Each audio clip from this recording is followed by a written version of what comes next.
ನಮಸ್ಕಾರ ಸ್ನೇಹಿತರೆ, ನಾನು ನಿಮ್ಮ ಡಾಕ್ಟರ್ ಯತೀಶ್ ಕುಮಾರ್. ಕೆಳಗೆ ಕೂತು ಏಳುವಾಗ ಮಂಡಿಯಲ್ಲಿ ಕಟ ಕಟ ಅಂತ ಸೌಂಡ್ ಬರ್ತಾ ಇದೆಯಾ? ಅಥವಾ ಮೆಟ್ಟಿಲು ಹತ್ತುವಾಗ ಇಳಿಯುವಾಗ ಮಂಡಿ ಒಳಗಡೆಯಿಂದ ಅಸಹನೀಯವಾದಂತಹ ನೋವು ಕಾಣಿಸ್ತಾ ಇದೆಯಾ? ಇದು ನೀ ಆಸ್ಟಿಯೋ ಆರ್ಥರೈಟಿಸ್ ಅಥವಾ ಮಂಡಿ ಕೀಲಿನ ಸವೆತದ ಆರಂಭಿಕ ಲಕ್ಷಣ ಇದಾಗಿರಬಹುದು.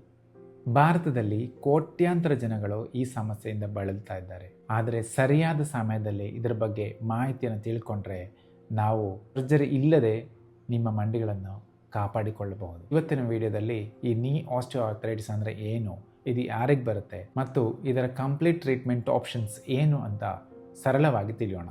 ನಮ್ಮ ಕಾಲಿನ 2 ಮೂಳೆಗಳು ಸಂಧಿಸುವ ಜಾಗದಲ್ಲಿ ಅಂದರೆ ಮಂಡಿ ಕೀಲಿನಲ್ಲಿ ರಬ್ಬರಿನಂತಹ ಒಂದು ಮೃದುವಾದ ಪದರ ಇರುತ್ತದೆ. ಇದನ್ನು ನಾವು ಕಾರ್ಟ್ಲೇಜ್ ಅಂತ ಹೇಳ್ತೀವಿ.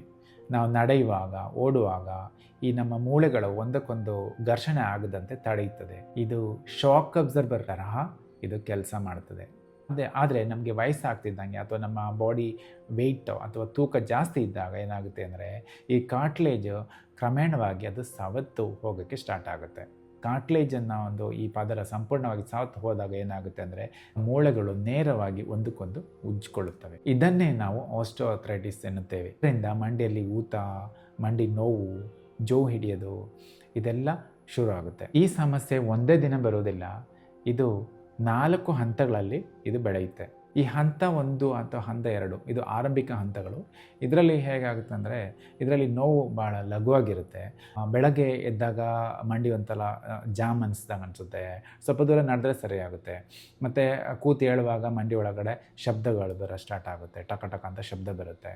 ಸೊ ಇದೆಲ್ಲ ಆರಂಭಿಕ ಹಂತಗಳಲ್ಲಿ ಬರುವಂಥ ಲಕ್ಷಣಗಳು. ಹಂತ 3, ಹಂತ 4 ಅಂದರೆ ಸ್ಟೇಜ್ 3, ಸ್ಟೇಜ್ 4ಅಲ್ಲಿ ಏನಾಗುತ್ತೆ ಅಂದರೆ ಈ ಕಾರ್ಟ್ಲೇಜ್ ಕಂಪ್ಲೀಟ್ ಸೌತ್ ಹೋಗುತ್ತೆ.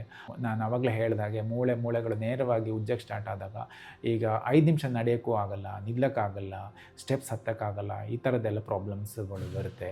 ಮತ್ತು ಕ್ರಮೇಣ ಏನಾಗುತ್ತೆ ಅಂದರೆ ಈ ಮಂಡಿಗಳ ಮೂಳೆಗಳು ವಕ್ರವಾಗಿ ಓ ಶೇಪಲ್ಲಿ ಕಾಲುಗಳು ಒಳಗಡೆ ಬೆಂಡೋಗಕ್ಕೆ ಸ್ಟಾರ್ಟ್ ಆಗುತ್ತೆ ಈ ಸೌತದಿಂದ.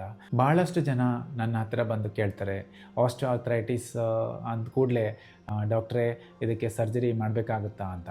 ಖಂಡಿತ ಇಲ್ಲ.